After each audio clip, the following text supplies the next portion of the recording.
Declan Wolfe stood at the window of his penthouse office, looking down at the busy streets of New York City. His phone wouldn't stop ringing with calls from his mother about the upcoming board meeting. At 42, he was tired of her constant nagging about settling down and starting a family. But this time she had leverage. The board members were old-fashioned and they wanted a CEO who represented family values. "Mr. Wolfe, your sister is here to see you," his assistant announced through the intercom. Miranda Wolfe burst into the office before he could respond. She was the only person who could get away with such behavior. "Have you lost your mind?" Miranda waved a tablet in his face. "The board is serious this time, Declan. They're going to vote you out if you don't show them you're capable of being more than just a workaholic robot." Declan loosened his tie. "This is ridiculous. The company's profits have doubled since I took over." "They don't care," the old guard believes in tradition. "They want someone who can be the face of the company, someone with a family." Miranda sat down and crossed her arms. "You need a girlfriend and fast." "I don't have time for dating." "Then hire someone." Miranda's eyes lit up. "That's it. We can hire someone to pretend to be your girlfriend, just until the board meeting." "Next month," Declan laughed, but Miranda didn't join in. "You can't be serious." "Why not? It's perfect. We find someone who needs money, draw up a contract and make sure they know it's strictly business. You get to keep your position and they get paid. Everyone wins." Before Declan could argue, Miranda was already typing on her phone. "I know. Just the person to help us find the right candidate. Leave it to me." Across town, in a small coffee shop, Natalie Hart was trying to explain to her boss why she was late again. "I'm sorry, Mr. Peters. The bus was delayed and my phone died, so I couldn't call." She tied her apron with shaking hands. Her little sister's medical bills were due next week, and she couldn't afford to lose this job. "Third time this month, Natalie. I'm going to have to let you go. Please. I need this job. I'll work extra hours, anything." But Mr. Peters had already turned away. Natalie felt tears forming but held them back. She couldn't cry, not here. She had to figure out how to tell her sister Emily that they might lose their apartment. As she walked out of the coffee shop, her phone buzzed with a message from her friend Sophie, who worked at a temp agency. "Emergency job opportunity. Hi. Pay short-term, interested?" Natalie replied immediately. "Yes, what kind of job?" "Come to my office, you won't believe it until I explain in person." An hour later, Natalie sat across from Sophie, sure she had misheard. "You want me to pretend to be someone's girlfriend?" "Not just someone. Declan Wolfe, CEO of Wolfe Industries." Sophie showed her a photo on her computer. "His family needs him to appear more settled before a big board meeting. It's a 1-month contract. The pay is more than you'd make in 2 years at the coffee shop." Natalie stared at the photo of the handsome but serious-looking man in an expensive suit. "This can't be legal. It's just acting like in the movies. You'll attend some events, take some photos, make it look convincing. Everything will be in a contract to protect both parties." The amount Sophie mentioned would cover Emily's medical bills and their rent for months. Natalie thought about her sister's worried face this morning when she asked about the bills. "What's the catch? You can't tell anyone it's not real, and you have to be available whenever he needs you for events. But the most important rule?" Sophie leaned forward. "Don't fall in love with him. These rich guys, they live in a different world. This is strictly business." Natalie almost laughed. Fall in love with a billionaire? She wasn't living in a fairy tale. She needed money to help her sister, and this was just a job. An unusual one, but still just a job. "When do I meet him?"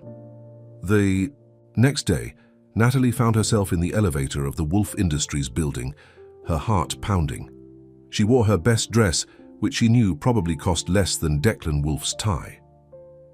The elevator opened directly into his office suite, where a stylish woman waited. "I'm Miranda Wolfe, Declan's sister." She looked Natalie up and down. "Sophie was right about you. You're perfect.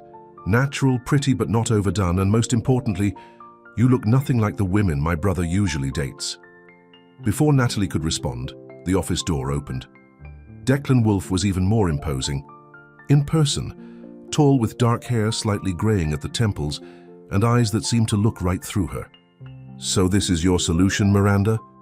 His voice was deep and cold. He studied Natalie like she was a business proposal he wasn't sure about. "Mr. Wolfe, I understand this is an unusual situation, Natalie began, determined to show she was professional. But I can assure you I'm capable of playing this role convincingly. Playing a role? He raised an eyebrow. This isn't a school play, Miss Hart. This is my life, my company. Declan, be nice, Miranda warned. Natalie comes highly recommended. She's smart, discreet, and most importantly, available immediately. Declan walked to his desk and picked up a thick document. This is the contract. It details everything expected of you, including attendance at social events, public appearances, and basic protocols. It also includes a strict confidentiality agreement. Natalie took the contract, trying to hide how much her hands were shaking. May I have time to review it? Something flickered in his eyes. Surprise, maybe respect. You have until tomorrow morning. If you agree, you'll start immediately. The contract ends after the board meeting next month. After that, we never met. Natalie nodded. Simple enough. 1 month of pretending, then back to her normal life. But with enough money to give Emily the care she needed. What she didn't know was that nothing about the next month would be simple.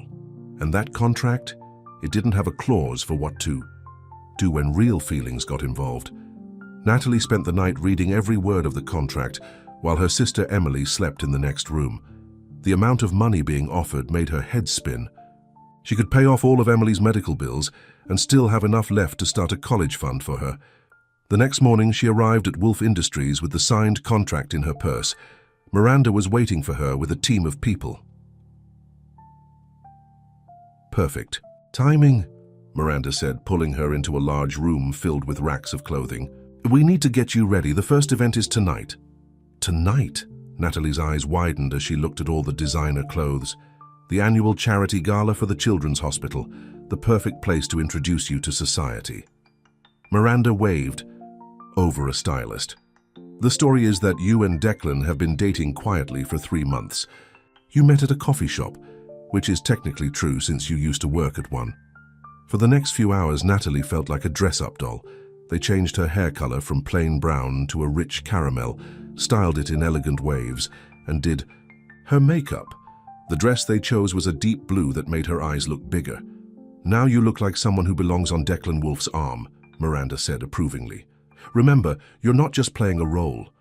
From this moment on, you're Declan's girlfriend. The press will be watching everything. Declan walked in just as they finished. He stopped short when he saw her, something unreadable crossing his face. Well? Miranda asked him. She'll do. His voice was clipped, professional. The car will. Pick you up at 7, Miss Hart. Don't be late. After he left, Miranda sighed. Don't mind him. My brother forgot how to be human years ago. That's why we're in this mess. That evening, sitting in the back of a luxury car worth more than her entire life savings, Natalie tried to calm her nerves. The driver pulled up to a grand hotel, and she saw camera flashes already going off. Declan was waiting at the entrance. He looked devastating in a black tuxedo. Without a word, he offered his arm and pulled her close. Smile, he whispered in her ear. They're watching. The cameras went crazy as they walked in together. Natalie heard people whispering, wondering who she was. Declan's hand on her back was warm and steady, guiding her through the crowd. Declan! A woman in a red dress approached them. Aren't you going to introduce us to your mysterious date? Claire, this is Natalie Hart. His voice changed, becoming warmer. He looked down at Natalie with what appeared to be genuine affection. Darling, Claire is one of our board members. Natalie's heart skipped at the way he said darling. She reminded herself it was all an act. How did you two meet? Claire asked, clearly fishing for gossip. At a coffee shop, Natalie said, remembering Miranda's coaching. I spilled coffee on his shirt, and instead of being angry, I asked her to dinner to make up for it, Declan added smoothly, his thumb drawing small circles on her back. Best coffee accident of my life? Claire ate it up, clearly charmed by the simple love story. As soon as she walked away, Declan's smile dropped. Not bad, he muttered. Keep it up. The evening continued like that. Declan would transform into a charming, attentive boyfriend whenever anyone approached, then revert to cold professionalism when they were alone. It was like watching someone switch masks. During dinner, Natalie was seated between Declan and an elderly man who introduced, himself as Richard Montgomery, another board member. "It's wonderful to see Declan finally settling down," Richard said warmly. "We were starting to worry about him." Under the table, Declan's hand squeezed her knee in warning. Natalie placed her hand over his, playing her part. "Sometimes the right person comes along when you least expect it," she said softly, looking at Declan with practiced adoration. Something flickered in Declan's eyes, and for a moment, his mask slipped. He looked almost vulnerable. Then it was gone, replaced by his perfect society smile. Later, during the dancing, he held her closer than necessary. "You're a natural at this," he murmured. "I'm just telling them what they want to hear. Isn't that what we're all doing?" There was something bitter in his voice. The music changed to a slower song. Natalie felt Declan tense, but he didn't pull away. His hand was warm against her back, and she could smell his expensive cologne. "Why did you agree to this?" he asked suddenly. "Money," she answered honestly. "My sister needs medical treatment." He looked down at her, really looked at her for the first time. "How old is she?" 16. "She has a heart condition." Declan was quiet for a moment. "I'll have my personal physician look at her file." "You don't have to." "It's business, Miss Hart. I take care of my investments." The words stung more than they should have. Of course, she was an investment, a business transaction. Nothing more. As they left the gala, the press was still there. Declan surprised her by pulling her close and pressing a soft kiss to her temple. The cameras went wild. "That should give them something to talk about," he said as they got into the car. Natalie touched the spot where his lips had been, telling herself the tingling was just her imagination. This was just a job. 4 more weeks, and it would be over. But as the car drove through the city lights, she couldn't help wondering what she had gotten herself into, because pretending to be in love with Declan Wolfe might be the easiest part of this deal. The hard part would be remembering that none of it was real. In her tiny apartment later that night, Natalie carefully hung up the borrowed designer dress. Emily was asleep on the couch, medical textbooks scattered around her. Despite her condition, she was determined to become a doctor someday. Natalie's phone buzzed with a message from Miranda. "You did great tonight. The society blogs are already going crazy trying to figure out who you are. Remember, from now on, you're in the spotlight. Everything you do reflects on Declan." No pressure, Natalie thought. She just had to pretend to be the perfect girlfriend for one of New York's most eligible bachelors, fool the entire board of his company, and not let anyone discover it was all fake. And most importantly, she had to remember that the way her heart raced when he touched her, the warmth in his eyes when he smiled at her, the gentleness in his kiss, it was all just for show.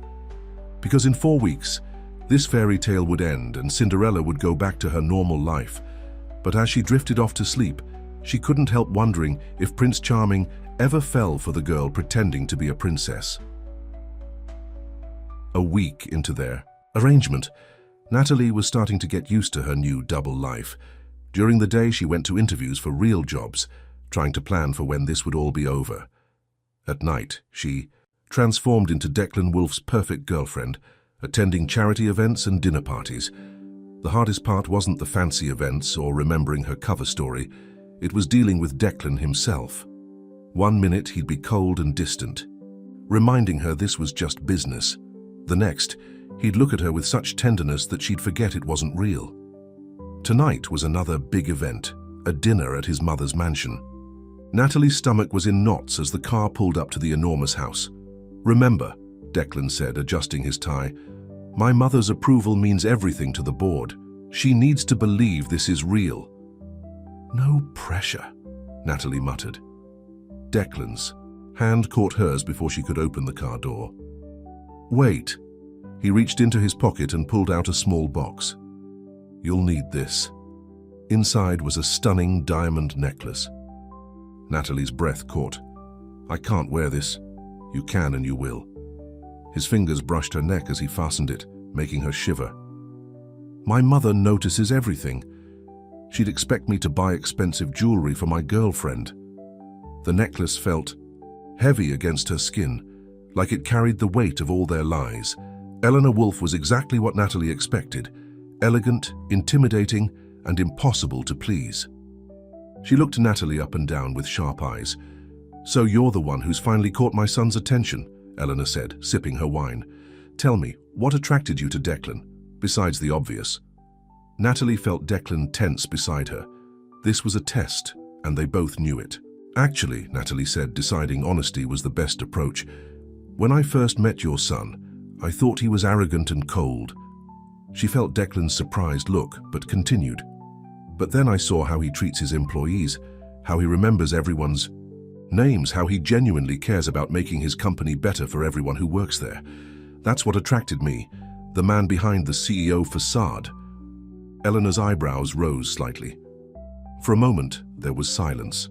Then she smiled, just barely. "Interesting. Most women just compliment his business success." Throughout dinner, Eleanor asked Natalie questions about her family, her dreams, her past. Natalie answered truthfully when she could, sticking to their rehearsed story when necessary. She talked about Emily, about wanting to become a writer, someday about losing their parents young. To her surprise, Declan kept squeezing her hand under the table, offering silent support. It felt nice. Too nice. After dinner, Eleanor insisted on giving Natalie a tour of the house. As they walked through the grand hallways, she stopped at a photo of a young Declan with a man who looked just like him. "That's Declan's father," Eleanor said softly. "He died when Declan was 25, right before he took over the company." Natalie looked at the photo, seeing the same guarded expression Declan wore now. "It must have been hard, losing him so young."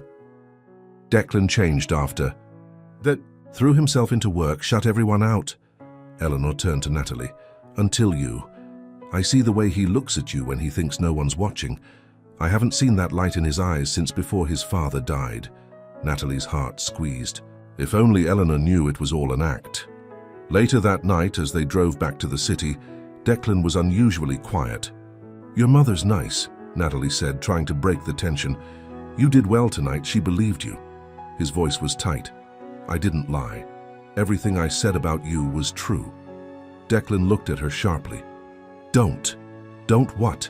Don't start believing your own act. This isn't real, remember?"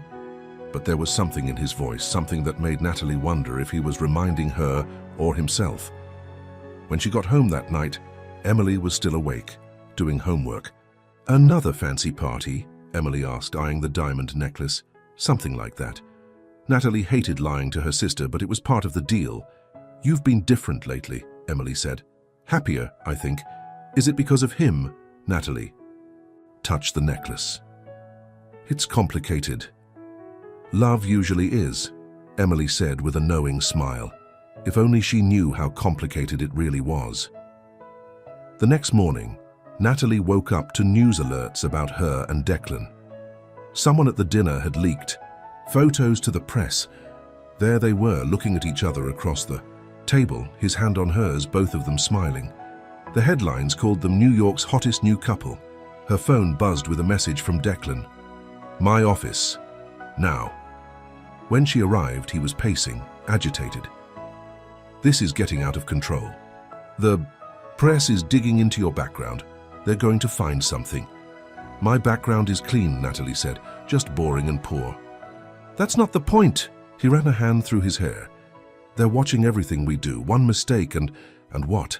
People will find out you hired someone to pretend to be your girlfriend, that the great Declan Wolfe is so focused on power, he'd rather fake a relationship than have a real one." His eyes flashed. "You don't know anything about me." "I know you're scared," she said softly. "Not of losing the company, but of letting anyone get close to you. That's why this arrangement was perfect, right? All the appearance of intimacy with none of the risk." He moved so fast, she barely had time to blink. Suddenly, he was right in front of her, so close she could feel his breath. "You think you figured me out?"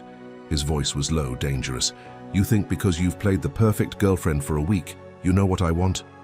I think you don't even know what you want anymore." For a moment, she thought he might kiss her. His eyes dropped to her lips and her heart stopped. Then his phone rang, shattering the moment. He stepped back, straightening his tie. "The car will pick you up at 7. We have a board dinner tonight." Natalie nodded, trying to slow her racing heart. As she left his office, she couldn't shake the feeling that their carefully constructed act was starting to crack. And she wasn't sure if she was more scared of people discovering their lies or of discovering that some of it wasn't a lie at all. 2 weeks into their fake relationship, Natalie found herself in Declan's penthouse, preparing for another party. But this time was different. This was his birthday celebration, and everyone who mattered in New York would be there. "Remember," Miranda said, adjusting Natalie's red dress, "tonight you need to be perfect. Mother invited all the board members and their wives, and Victoria Chen will be there." "Who's Victoria Chen?" Natalie asked, noticing how Miranda's face tightened at the name. "Declan's ex, the one everyone thought he would marry." Miranda sighed. "Until she left him for his biggest competitor 3 years ago. She just moved back to New York." Natalie's stomach churned. No one had mentioned an ex-girlfriend before. The party was in full swing when Victoria made her entrance. She was stunning. Tall, elegant, and clearly expensive. The room went quiet as she walked straight to Declan. "Happy birthday, darling," Victoria said, kissing his cheek. Her eyes flicked to Natalie. "And who's this?" "This is Natalie, my girlfriend." Declan's arm went around Natalie's waist, pulling her close. Victoria's smile didn't reach her eyes. "How sweet. Tell me, Natalie, what do you do?" "I'm a writer," Natalie said, sticking to their story. "Really, published anything I might have read? I'm working on my first novel." Victoria laughed. "Oh, how charming." Declan always did have a soft spot for charity cases.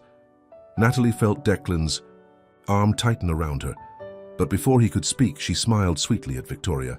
"Better a charity case with a heart than a society girl without one." The room went silent. Victoria's face flushed.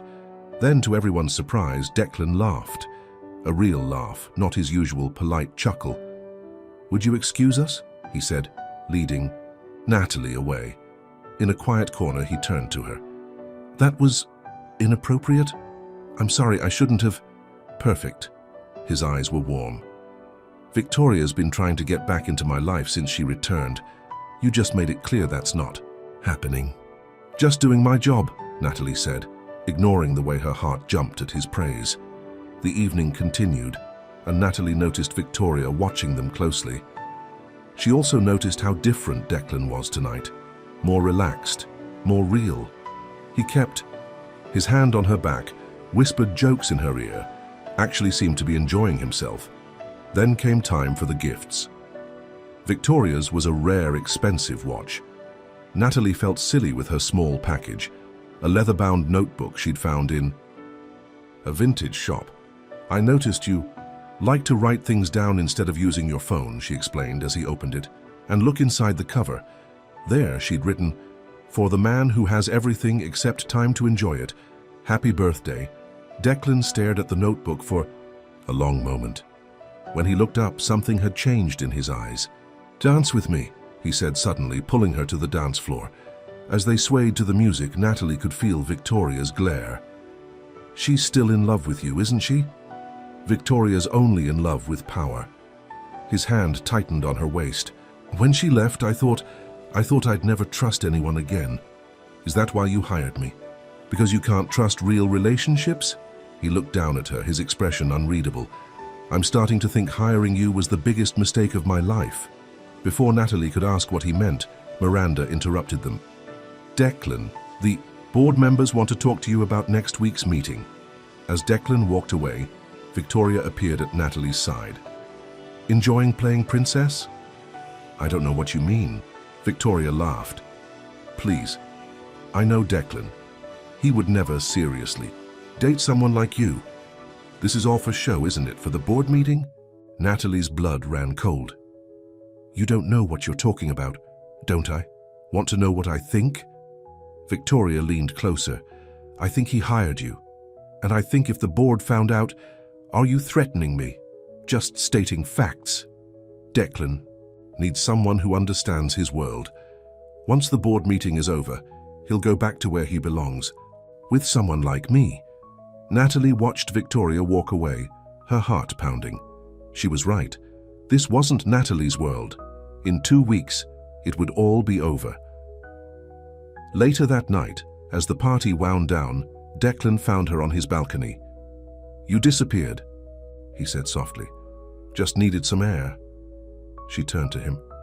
"Victoria knows." His face hardened. "What did she say?" "That you'd never really be with someone like me. That this is all for show." Natalie laughed bitterly. "She's right, isn't she? We're from different worlds." "Natalie, it's fine. This is what I signed up for. 2 more weeks and you can go back to your real life." She tried to walk past him, but he caught her arm. "What if I don't want to go back?" Her heart stopped. "What?" But before he could answer, his phone rang. The board again. Always the board. "Go," she said. "Your real life is calling." She left him standing there, the city lights twinkling behind him like stars. In the elevator, she finally let her tears fall, because the worst part wasn't Victoria's threats or the board's expectations. The worst part was realizing that somewhere along the way, she'd stopped pretending, and that was the one thing their contract didn't cover: real feelings in a fake relationship. At home, Emily was waiting up. "Bad party?" Natalie touched her, cheeks finding them wet. "Just tired of pretending." "Pretending what?" "That I belong in his world." Emily hugged her tight. "Maybe it's not about belonging in his world.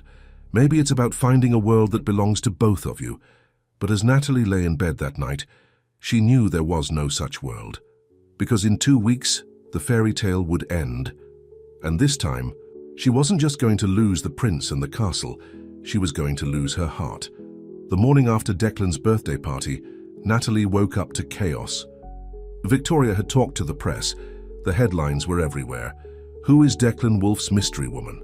The articles dug into her background, her dead-end jobs, her tiny apartment, her sister's medical bills. Her phone wouldn't stop ringing. Miranda called 5 times before Natalie finally answered. "Get to the office now," Miranda said. "We need damage control." When Natalie arrived, the conference room was full.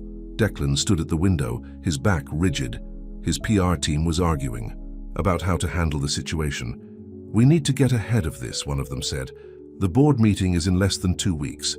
And maybe we can spin it," another suggested. "Rags to riches love story, the public eats that up." Or, Victoria's smooth voice came from the doorway, "You could tell the truth." Everyone turned. Victoria stood there, perfectly polished as always. "What are you doing here?" Declan demanded. "Offering a solution." Victoria smiled. "End this charade. Tell everyone it was a brief fling and announce our reconciliation. The board would love it. 2 powerful families united again." Natalie felt sick. She watched Declan, waiting for him to say something. Anything. But it was Miranda who spoke. "Get out, Victoria, before I have security throw you out." Victoria shrugged. "Just trying to help. But think about it, Declan. You know I'm right." She looked at Natalie. "You can't keep pretending forever." After she left, the room erupted in arguments again. Natalie slipped out needing air. She ended up in the small garden on the building's roof, where she and Declan had shared lunch last week. That's where he found her an hour later. "The PR team has a plan," he said, sitting beside her. "We're going to lean into it. The romance story. Poor girl catches billionaire's heart, like Pretty Woman?" Natalie laughed bitterly. "Except Julia Roberts got to keep Richard Gere at the end." "Natalie, don't." She stood up. "Victoria's right. We can't keep pretending. The board will never accept someone like me. The board doesn't get to decide who you what?" She turned to face him. "This isn't real, remember? That's what you keep telling me." He ran a hand through his hair, frustrated. "I don't know what's real anymore." Before she could respond, his phone buzzed. A message from Eleanor. She wanted to have lunch with Natalie. Alone. "I have to go," Natalie said. "Your mother's waiting." Eleanor had chosen an exclusive restaurant with a view of Central Park. She was already there when Natalie arrived, sipping wine. "Sit down, dear," Eleanor said. "We need to talk about my son." Natalie's heart pounded. "Mrs. Wolfe, I know." Eleanor's eyes were kind but firm. "About the arrangement." Natalie felt the blood drain from her face. "How?" "I've been watching Declan for years, waiting for him to find someone real. Then suddenly he appears with a perfect girlfriend, right? Before the board meeting." Eleanor smiled sadly. "I'm his mother. I know when he's lying. Are you going to tell the board?" "No." Eleanor reached across the table and took Natalie's hand. Because I've also been watching how he looks at you, how he smiles when you enter a room, how he laughs at your jokes. That's not acting. Natalie's eyes filled with tears. It doesn't matter. In 2 weeks the board will vote, but what happens after that is up to you and Declan. Eleanor squeezed her hand. My son hasn't been happy since his father died. Until you. I'm not right for him. I'm not from his world. Neither was I. Eleanor smiled at Natalie's surprise. Oh, yes. I was a secretary when I met Declan's father. Everyone said it wouldn't last, that I wasn't good enough, but love doesn't care about social status. But this isn't love. It's business. Are you sure about that? Before Natalie could answer, her phone rang. It was Emily's doctor. Miss Hart. The doctor's voice was urgent. Your sister collapsed at school. She's being taken to the hospital. Natalie stood up so fast, she knocked over her water. I'm on my way. What's wrong? Eleanor asked, seeing her face. My sister, I have to go. Of course, take my car. At the hospital, Natalie found Emily hooked up to machines, her face pale. The doctor's words blurred together. Something about her condition worsening, needing surgery soon. Natalie sat by Emily's bed holding her hand when she heard familiar footsteps. Miranda called me. Declan stood in the doorway, his tie loose, hair messy like he'd been running his hands through. What do you need? Nothing, I don't need Natalie. He crossed the room and knelt beside her chair. Let me help, please. She broke down then, letting him hold her as she cried. He made calls, brought in specialists, arranged for Emily to have a private room. Hours later, when Emily was sleeping peacefully, they sat in the quiet hospital room. Why are you here? Natalie asked softly. Because you're here. This isn't part of our contract. He took her hand, his thumb tracing circles on her palm.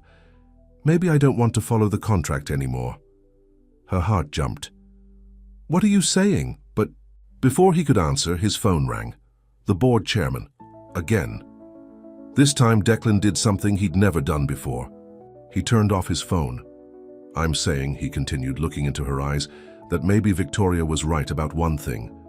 Maybe we should stop pretending, Declan. Not pretending to be together, he said quickly. Pretending this isn't real.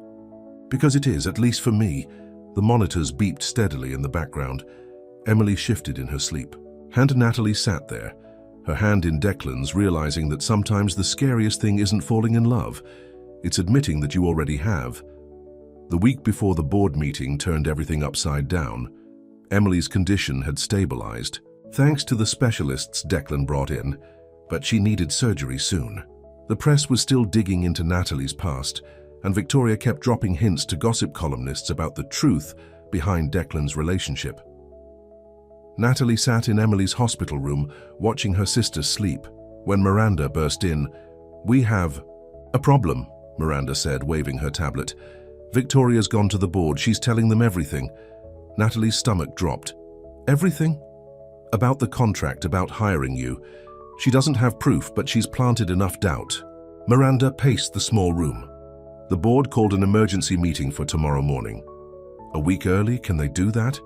They can do whatever they want. Miranda looked at Emily's sleeping form. How is she? Better. The doctors say she can have the surgery next week. Miranda sat down heavily. Natalie, I need to tell you something about Declan. What's wrong? He's been meeting with lawyers all week, making changes to his will, transferring assets. Miranda leaned forward. He's preparing to lose the company. What? No, he can't. He's making sure Emily's medical care is covered no matter what happens. Miranda's eyes were serious. He's choosing you over the company. Natalie felt like she couldn't breathe. All these weeks, she'd been so worried about her own feelings. She hadn't seen what was happening to Declan. Where is he now? His father's old office. He goes there sometimes when he needs to think. Natalie found him exactly where Miranda said he'd be. The office was like a time capsule. Old leather chairs, wood paneling, family photos on the walls. Declan stood at the window, looking out at the city. He didn't turn when she entered. You're going to lose everything, she said softly. Not everything. The company is your life. It was my father's life. He finally turned to face her. I took over because I thought that's what he would have wanted. I've spent 7 years trying to be him. And now? Now I wonder if he would have wanted me to be happy instead. Natalie's heart ached. I'm not worth losing your legacy over. My legacy? He laughed bitterly. My legacy is working 16-hour days, pushing away everyone who cares about me, becoming exactly what Victoria said, a robot who can't feel anything real. That's not true, isn't it? He walked to his desk, picked up a photo of his father. You know what my last conversation with him was about? He told me not to let the company become my whole life. I didn't understand then. And now I understand that I've been hiding behind work, behind money, behind fake relationships. He set the photo down. Until you. Declan, let me finish. He took her hands in his. You came into my life because of a business deal, but you made me remember what it feels like to laugh, to care about someone, to want something real. Tears filled her eyes. The board meeting, I don't care about the board anymore. He touched her cheek. I care about you, about Emily, about having a life that means something beyond profit margins. Before she could respond, his phone rang. It was Victoria. This time Natalie answered it. Hello, Victoria. Natalie. Victoria sounded surprised. Where's Declan? Right here, but you're going to talk to me. Natalie's voice was steady. You want the truth? Here it is. Yes, this started as a business arrangement. Yes, Declan hired me to fool the board. And yes, I took the job because I needed money for my sister's medical bills. Declan tried to take the phone, but she stopped. Him? But somewhere along the way, she continued, something real happened. And if you think telling the board about our arrangement will hurt Declan, you're wrong. Because the man I've fallen in love with isn't the CEO they want him to be. He's better. There was silence on the other end. So go ahead, Natalie finished. Tell them everything. But know this, you're not exposing a scandal. You're setting him free. She hung up and looked at Declan, who was staring at her with an unreadable expression. I shouldn't have... He cut her off with a kiss. Not a gentle kiss for the cameras or a quick peck for show. A real kiss, full of everything they'd been pretending not to feel. When they finally broke apart, he rested his forehead against hers. Say it again. What? That you love me? She smiled through her tears. I love you. The real you, not the CEO or the billionaire. I love you too. He kissed her again. And whatever happens tomorrow at the board meeting, we'll face it together. His phone buzzed again. Miranda with news about the emergency board meeting. But for once, Declan didn't reach for it. Instead, he held Natalie close, both of them knowing that tomorrow would change everything. The contract that brought them together would probably tear them apart. The board would make their decision. Victoria would tell her story, but in that moment, in his father's old office with the city lights twinkling outside, none of it mattered. Because sometimes the biggest business deal of your life turns out to be the one that teaches you what really matters. And sometimes the most valuable thing you can gain is the one thing you never meant to risk, your heart. The morning of the emergency board meeting dawned grey and rainy. Natalie stood in front of her closet, staring at the designer clothes Miranda had given her. Today, she wasn't dressing up to pretend anymore. Today, she was going to fight for the man she loved. Her phone buzzed with a message from Eleanor. Whatever happens today, remember what I told you about love being stronger than social status. At Wolf Industries, the atmosphere was tense. Employees whispered as Natalie walked through the lobby. Everyone knew about the emergency board meeting, but no one knew why. Miranda met her at the elevator. Victoria's already here. She's meeting with the board members privately before the official meeting. How's Declan? Surprisingly calm. Miranda squeezed her hand. He's different since you came into his life. Better. In Declan's office, they found him looking at old photos, him and his father at company events, family holidays, moments frozen in time. You don't have to be here for this, he told Natalie. The press will be brutal. I'm not going anywhere. She straightened his tie. We're in this together, remember? He kissed her softly. Together. The boardroom was packed. All 12 board members sat around the massive table. Victoria among them. She'd been given a seat next to Richard Montgomery, the head of the board. "Mr. Wolf," Richard began, "we've called this emergency meeting because serious allegations have been brought to our attention." Victoria smiled like a cat with cream. "I think it's time for the truth to come out." But before she could continue, the door opened. Eleanor Wolf walked in. "Mother." Declan stood. "What are you doing here?" "I'm still the majority shareholder, dear." Eleanor took a seat. "And I believe I have something to say before Ms. Chen shares her version of events." Victoria's smile faltered. Eleanor pulled out a folder. "7 years ago," Eleanor began, "my husband made Declan promise something on his deathbed. Not to let the company become his whole life, to find love, to be happy." She opened the folder. "And he made me promise something too, to protect Declan's right to choose his own path." She slid documents across the table. "These are the original company bylaws written by my husband. Notice Article 7, Section 3. Richard picked up the papers, adjusting his glasses. "The CEO's personal life shall remain private unless direct proof exists that it impacts company performance negatively." "Exactly." Eleanor smiled. "And under my husband's leadership, the company's profits increased by 40%. Under Declan's leadership? 5%. Victoria stood up. "But he hired someone to pretend—" "Do you have proof, Miss Chen?" Eleanor's voice was steel covered in silk. "Because if you're going to accuse my son of fraud, you'll need more than gossip and jealousy." The board members shifted uncomfortably. Victoria looked around for support but found none. "Furthermore," Eleanor continued, "I have here documentation of Ms. Chen's meetings with our competitors during her recent absence from New York. Meetings where she shared confidential company information." The room erupted in chaos. Victoria's face went white. "That's not— I never— Security footage, bank records, and witness statements say otherwise." Eleanor closed her folder. "Now, shall we discuss who really needs to be investigated by this board?" Victoria grabbed her purse and practically ran from the room. Several board members looked embarrassed for having listened to her. Richard cleared his throat. "Mrs. Wolf, while this is all very interesting, we still have concerns about Declan's personal choices."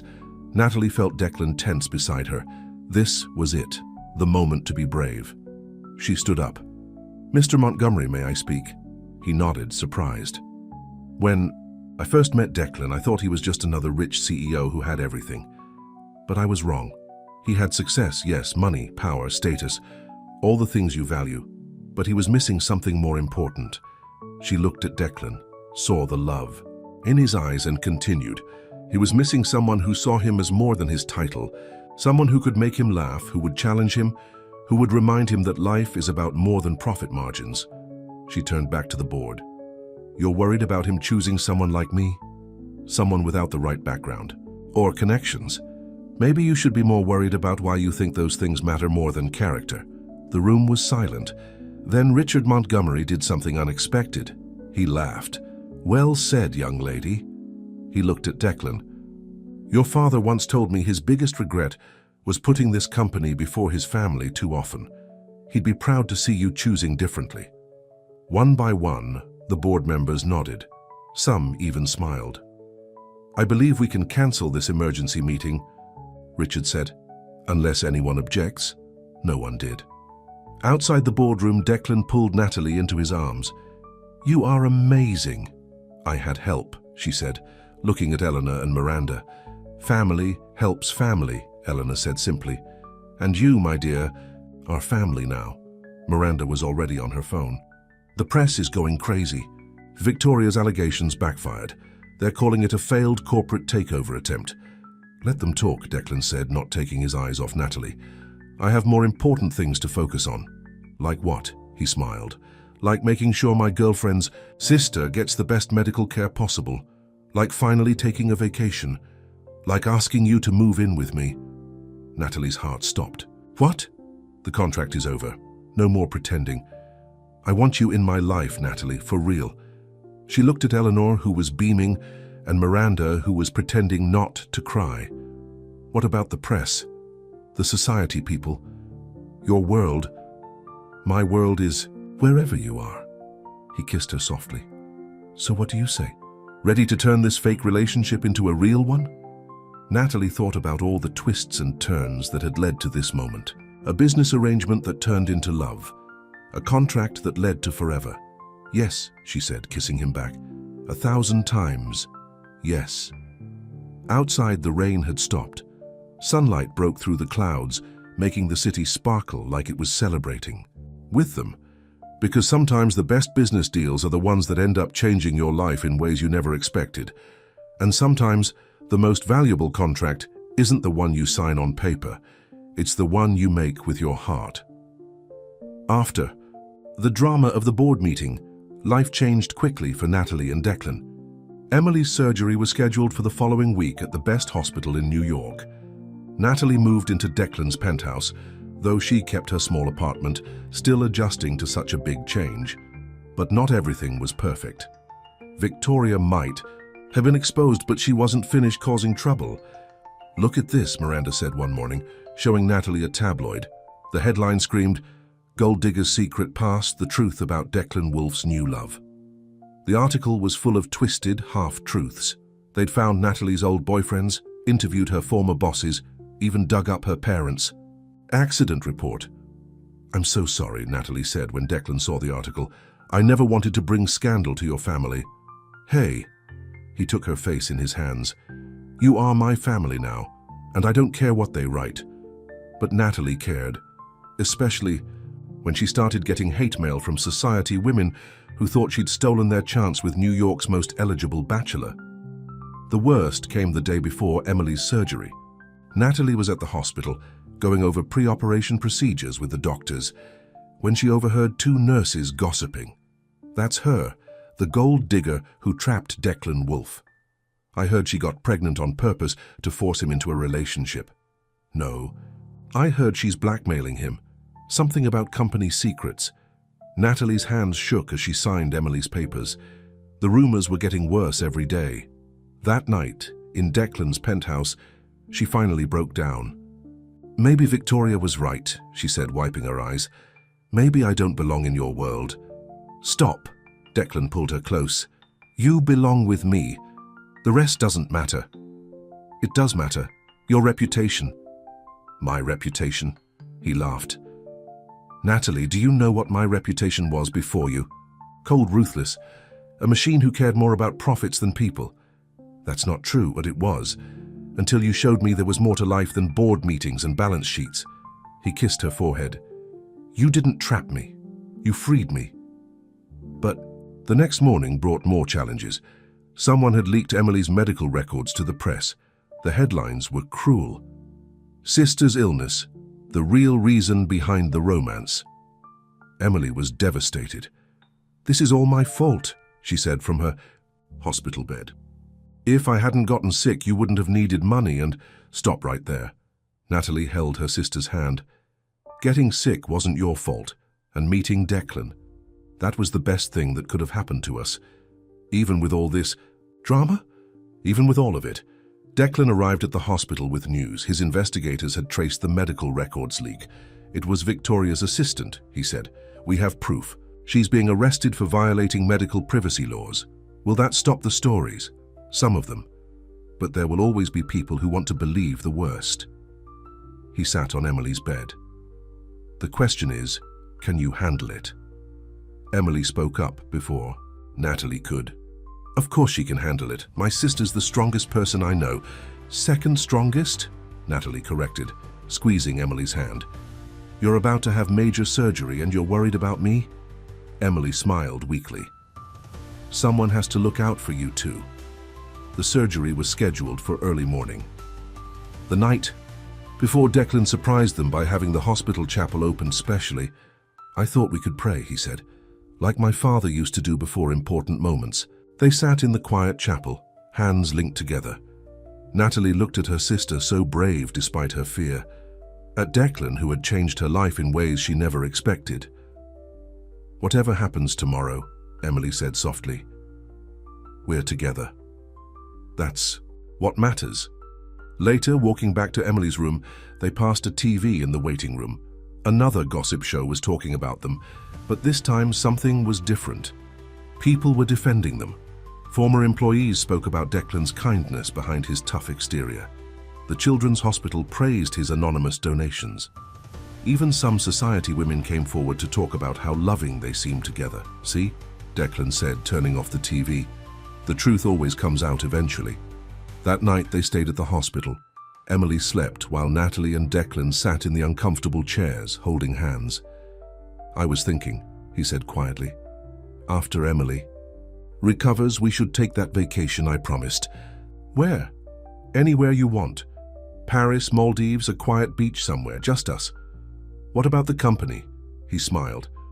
"The company will survive without me for a few weeks. I've learned what's really important." Natalie looked at her sleeping sister, then at the man she loved. A year ago she was struggling to pay rent. Now she had more than she ever dreamed of, not just in terms of money, but in love, in family, in purpose. "You know what's funny?" she said. "When I signed that contract, to pretend to be your girlfriend, I thought I was just solving a financial problem. And instead I found out that sometimes the best things in life can't be put in a contract." She squeezed his hand. "Sometimes they have to be written in the heart." Outside, the city lights twinkled like stars. Tomorrow would bring its own challenges. Emily's surgery, more gossip, more adjustments to their new life together. But tonight, in a quiet hospital room, none of that mattered. Because they had found something more valuable than any business, deal or society approval. They had found home in each other. The morning of Emily's surgery arrived with a soft pink sunrise.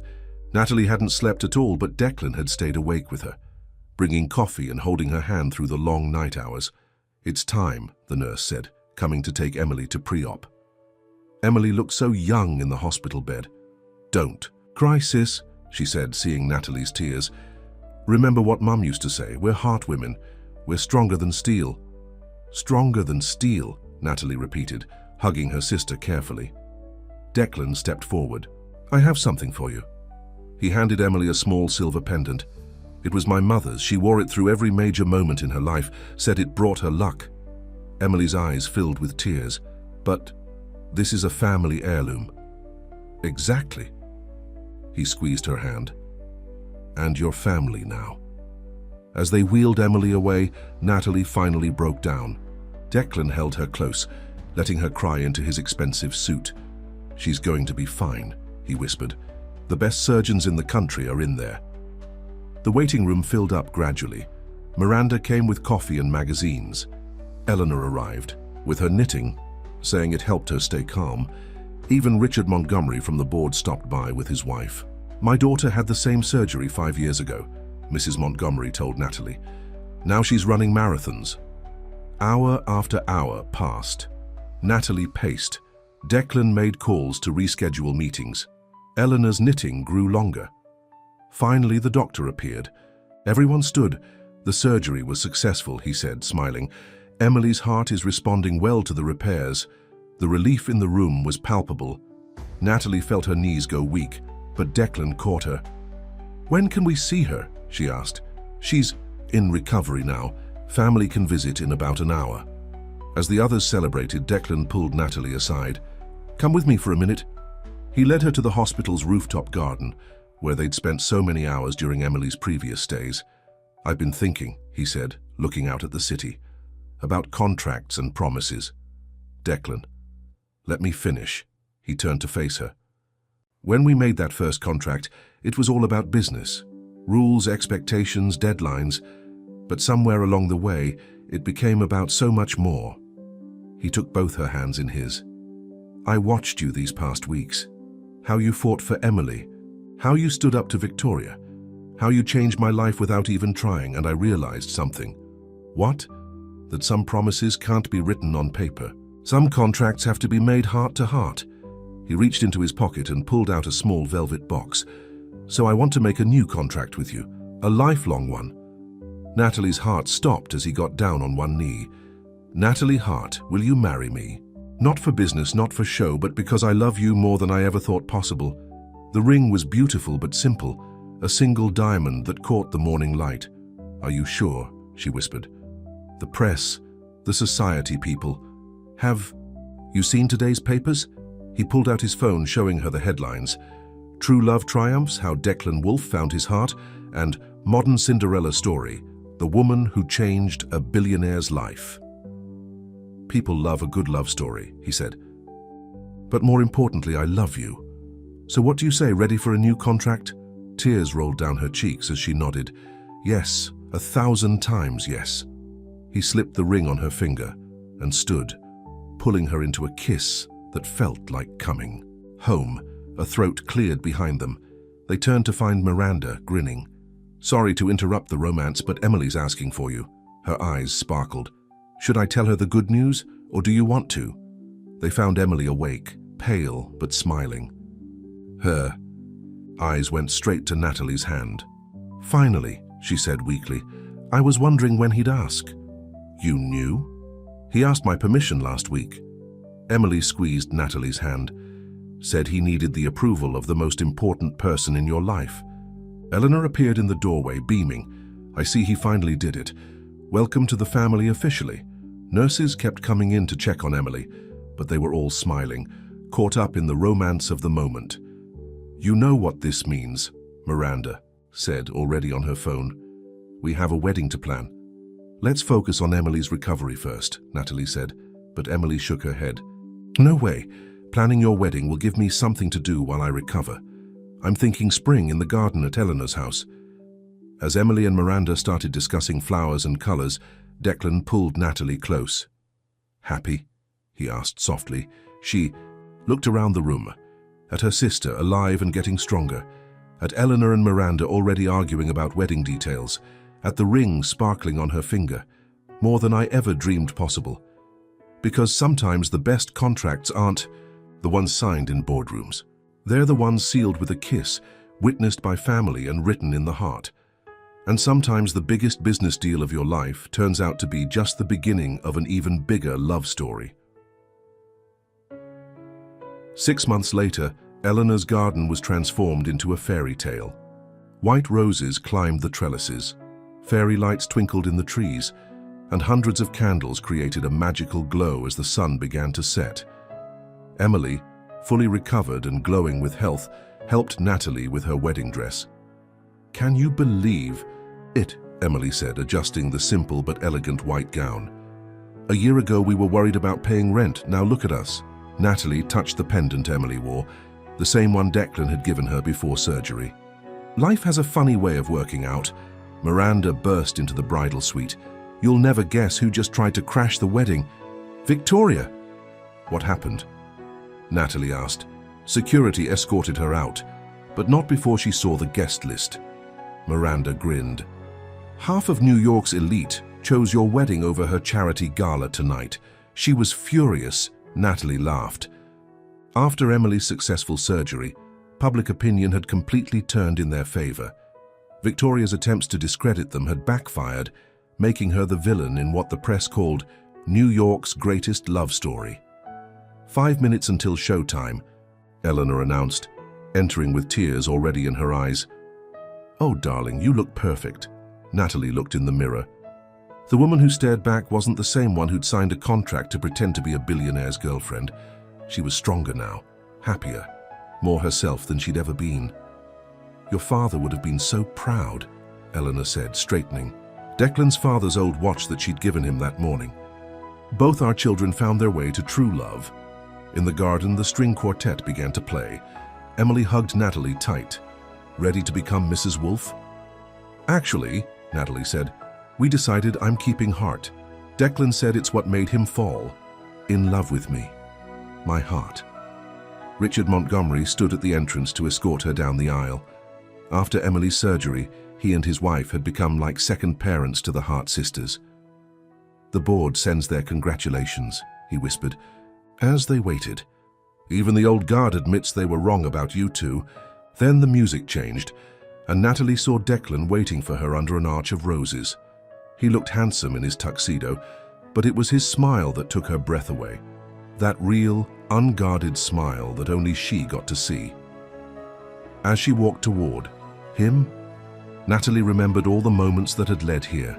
Their first fake date, the first real laugh they shared, the night of his birthday when everything started to change, the board meeting where they chose love over power, Emily's surgery, where they became a true family.